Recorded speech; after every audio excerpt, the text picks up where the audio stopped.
Ma'am ये बताइए कि ओवरऑल हमने देखा कि गुज़श्ता दिनों से जो एक क्लाइमेटिक चेंज और उसमें काफ़ी तबाही हो गई अक्रॉस वैली और वैली के उस साइड में भी, तो यूजुअली आप भी दौरे पे हैं, क्या कहना चाहेंगे? बहुत अफसोस की बात है क्योंकि हम जानते हैं कि हॉर्टिकल्चर जम्मू कश्मीर की इकोनॉमी का बैकबोन रहा है और जब यहाँ 90s में पीक मिलिटेंसी होती थी, horticulture is what made people survive. It provided a source of livelihood to lakhs of families here. और आज ही आप देखिए हम we are in the middle of a orchard here, यहाँ बिजबेहाड़ा में हैं हम. आप यहाँ हालत देखिए, फार्मर्स लिटरली इनके ये रो रहे हैं, इनको कोई सपोर्ट नहीं मिल रहा है. जलाबारी तो यहाँ हर साल होती है, अभी 4 दिन से लगातार जो हुई है, डिस्पाइट द फैक्ट कि यहाँ इस साल एक इलेक्टेड गवर्नमेंट आई है, नेशनल कॉन्फ्रेंस की सरकार है, उस सरकार ने कोई अटेम्प्ट भी नहीं किया है कि यहाँ वो एक टीम को भेजे जो असेस करे यहाँ कितना डैमेज हुआ है. एंड इनको कोई रिलीफ नहीं मिलता. इनके बड़े बड़े लोन्स हैं, पेस्टिसाइड लेने के लिए इनको लोन लेना पड़ता है, वो पेस्टिसाइड फिर कंटामिनेटेड होता है, उसमें मिलावट होती है, वो भी नुकसान होता है.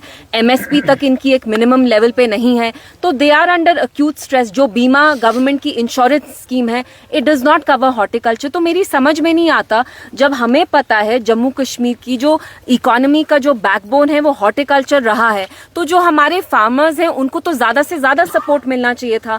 आज यहाँ जैसे किसान योजना स्कीम है, उसमें भी जो इंश्योरेंस है that does not extend to our farmers here. तो हम जानते हैं जो जलाबारी हुई है यहाँ पे 4-5 दिन से लगातार, यहाँ टीम तक यहाँ सरकार ने नहीं भेजी है जो यहाँ असेस करे कि यहाँ फार्मर्स को कितना डैमेज हुआ है. तो it's very unfortunate. National conference ने जो वोट लिए हैं, बहुत सारे वादे किए हैं लोगों के साथ, क्या आपको लगता है कि कोई वादा पूरा हुआ है?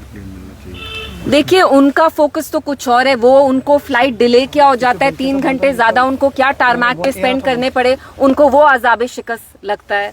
वो चाहते हैं कि उनको स्टेट प्लेन मिले, तभी वो चाहते हैं कि स्टेटहुड आए. यहाँ जो हमारे फार्मर्स ड्यूरेस में हैं, पूरे जम्मू कश्मीर फार्मर्स ही क्यों, स्टूडेंट्स के बारे में बात करते हैं. हमारी इतनी यंग पॉपुलेशन है. कुपवारा में एक 21 साल के लड़के ने अपनी जान दी. क्यों? क्योंकि जो एग्जाम था जो वो पास करना चाहते थे नीट का, 2 परसेंटाइल से उन्हें मिस किया. क्यों मिस किया? क्योंकि वो ओपन मेरिट कैटेगरी से थे. जो बड़े बड़े मुद्दे हैं, एनसी का फोकस तो वो रहा ही नहीं है. बीजेपी का एजेंडा चला रहे हैं. बीजेपी स्टेटहुड मांगती है, एनसी भी स्टेटहुड मांगती है. बीजेपी वक्फ पे कोई डिबेट नहीं चाहती है, एनसी ने भी वक्फ पे देखिए अपने मुंह पे ताला लगाया. तो जो भी बीजेपी अपना एजेंडा यहाँ चलाना चाहती है, तभी एनसी को इतनी भारी अक्सरियत से लोगों ने यहाँ लाया कि वो इतने मेजॉरिटी में आके 50 एमएलए लाके, फिर बीजेपी का ही उनको अगर एजेंडा चलाना था तो बता देते लोगों को. रामबन के इंसिडेंट को आप समझती हैं कि नेशनल डिजास्टर होना चाहिए, डिक्लेयर होना चाहिए, लेकिन सीएम का स्टेटमेंट डिफर है. देखिए मैं उनके साथ बहुत सारी चीजों पे अग्री नहीं करती, but immediately a state disaster should be declared. What are we waiting for? Why are they dragging their feet? It's not like they are in an alliance कि उन्हें अपने कोएलिशन पार्टनर से पूछना है. What is stopping them? और जहां तक बानीहाल का सवाल है, मैं मुफ्ती साहब के बारे में कुछ यहाँ बोलना चाहती हूँ. जब मुफ्ती साहब चीफ मिनिस्टर बने, अपनी जिंदगी में वो बस 4 साल चीफ मिनिस्टर बने, लेकिन मुगल रोड की connectivity was something that he stressed on because he new this was coming. उनको पता था कि जो हमारी रोड कनेक्टिविटी थी, जो अभी करंट जो हाईवे है, उस पे हमेशा कोई ना कोई इंसिडेंट होता है. एक ही रोड की वो जो मोनोपोली रही है, मुफ्ती साहब ये समझते थे. उनका एक लॉन्ग टर्म विजन था. लेकिन कहीं ना कहीं अफसोस की बात है कि जो मुगल रोड पे काम जो उनके टाइम हुआ, उनके दौरान हुआ, वो अब कहीं ना कहीं रुक गया. तो मुफ्ती साहब का जो विजन था वो लॉन्ग टर्म था. वो एक कि बहुत सारी वजहों की वजह से उनका एक विजन होता था. अनफॉर्चुनेटली जो हमारे अब करंट चीफ मिनिस्टर हैं, उनका कोई विजन नहीं है. वो बस चाहते हैं उन्हें स्टेट प्लेन मिले ताकि इंडिगो के प्लेन में उन्हें 4 घंटे वेट नहीं करना पड़े. तो it's very sad, it's very unfortunate. Rahul Gandhi ji कह रहे हैं कि इलेक्शन कमीशन ऑफ इंडिया खुल के कोई डिसीजन नहीं ले पा रहा है. जी देखिए, अभी हमारा फोकस यहाँ लोकल इश्यूज पे ही है. We are in the middle of an orchard. हम सेब के बागों में हैं. आप देख रहे हैं इनके माथों पे कितनी शिकंज है, कितना स्ट्रेस है, क्योंकि ये हॉर्टिकल्चर इंडस्ट्री से इनका वापसा है. और आप देखिए गवर्नमेंट की तरफ से यहाँ हॉर्टिकल्चर के लोगों के लिए कोई सपोर्ट नहीं है. It's such an important crucial part of Jammu Kashmir economy, yet there is no support. यहाँ इतना हेलस्टॉर्म की वजह से डैमेज हुआ है.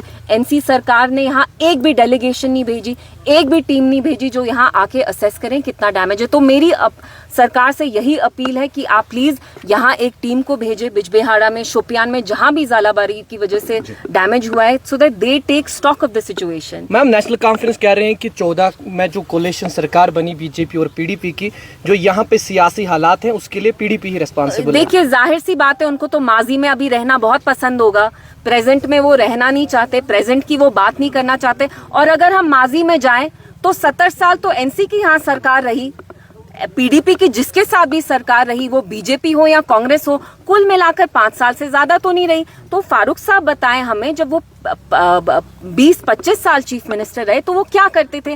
ज्यादातर वो लंदन में रहते थे। He had left people here to their own devices. Ikhwan, task force, POTA, ये सारा तो यहाँ एनसी नहीं अपने दौर में लाया। तो कहीं ना कहीं अगर वो माजी में झांक रहे हैं तो उनको 2014 से पीछे भी जाना चाहिए, शेख साहब के टाइम में जाना चाहिए, फारूक साहब के टाइम में जाना चाहिए, जब उनने खुद यहाँ एसटीएफ को बनाया, टास्क फोर्स बनाया, इखवान बनाया, जो यहाँ अपना लोगों को कितना शिकार बनाते थे। इखवान, टास्क फोर्स, पोटा, सब चीजें यहाँ एनसी ने लाई हैं। अफजल गोरे फांसी। और आप और सुन रहे हैं, यहाँ तो न्यूट्रल लोग हैं, ये फार्मर्स हैं, ये कह रहे हैं अफजल गुरु की भी जो फांसी थी वो भी एनसी के टाइम हुई। हमें अब पता है कि तब उमर साहब को पता भी था कि इनको फांसी लगने वाली थी। उनने क्या कहा कि आप इनको फांसी चिल्ले कलान के टाइम दीजिए ताकि लोग निकल नहीं पाए। तो अगर वो माजी में जाते हैं तो उनको अपना टाइम भी देखना एनसी चाहिए। और कांग्रेस ने मिलकर इलेक्शन लड़ा है, लेकिन अभी जो है कांग्रेस को साइड लाइन कर रहे हैं एनसी। जी, बिकॉज वो बीजेपी के साथ जाना चाहते हैं तो वो अपना रास्ता थोड़ा क्लियर कर रहे हैं। तो पहला पार्ट था पीएजीडी को तोड़ना। जब पीएजीडी टूटी तो इंडिया अलायंस के बारे में अनाप शनाप बोलने लगे कि राहुल गांधी ऐसे हैं, राहुल गांधी वैसे हैं। तीसरा स्टेप है कि वो कांग्रेस के साथ अपनी अलायंस तोड़े। एक बार वो कांग्रेस के साथ अलायंस तोड़ेंगे तो उनका रास्ता क्लियर है। जो इनफॉर्मल कोएलिशन अभी एनसी और बीजेपी के साथ चल रही है वो 6-7 महीने बाद फॉर्मलाइज हो जाएगी। Thank you.